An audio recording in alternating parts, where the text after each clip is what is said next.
বন্ধ হতে যাচ্ছে ঐতিহ্যবাহী মধুমিতা হল।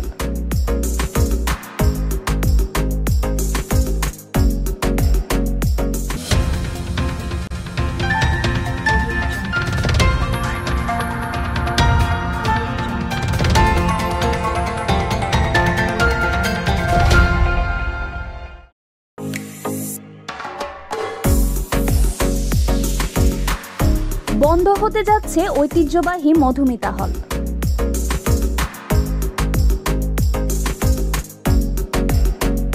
দেশের সিনেমার বাজারে করুণ দশা আজ থেকে নয়, অনেক আগেই দেশের অসংখ্য সিনেমা হল বন্ধ হয়েছে শুধু রুচিসম্মত সিনেমা নির্মাণের অভাবে। এরই মধ্যে শোনা গেল চিরতরে বন্ধ হতে চলেছে ঢাকার ৫৬ বছরের পুরনো সিনেমা হল মধুমিতা।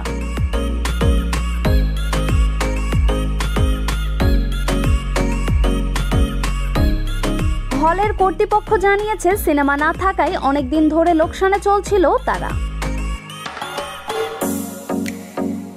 এজন্যই ঐতিহ্যবাহী এ প্রেক্ষাগৃহটি বন্ধ করে দেওয়ার সিদ্ধান্ত নিচ্ছেন তারা।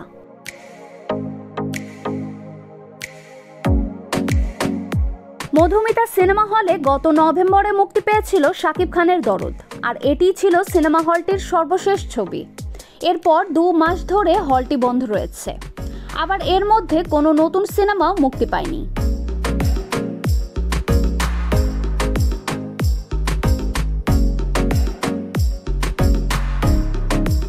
হল বন্ধ রাখার কারণে স্টাফদের বেতন দেওয়া সম্ভব হচ্ছে না, তাই সিনেমা হলটি বন্ধ করে দেওয়ার প্রয়োজন বলে মনে করছেন তিনি।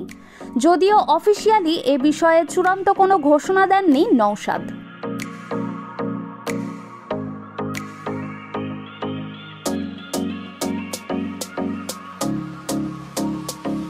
নওশাদ বলেন, মূলত ভালো সিনেমার অভাবে আমরা হল চালাতে পারছি না, সঙ্গে কর্মীদের বেতনাদিও দিতে পারছি না।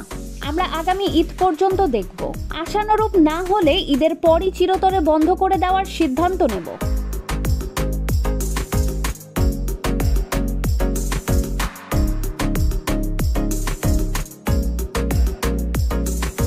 উল্লেখ্য, ১৯৬৭ সালের ১ ডিসেম্বর মধুমিতা হল উদ্বোধন করেছিলেন পাকিস্তান জাতীয় পরিষদের স্পিকার বিচারপতি আব্দুল জব্বার খান।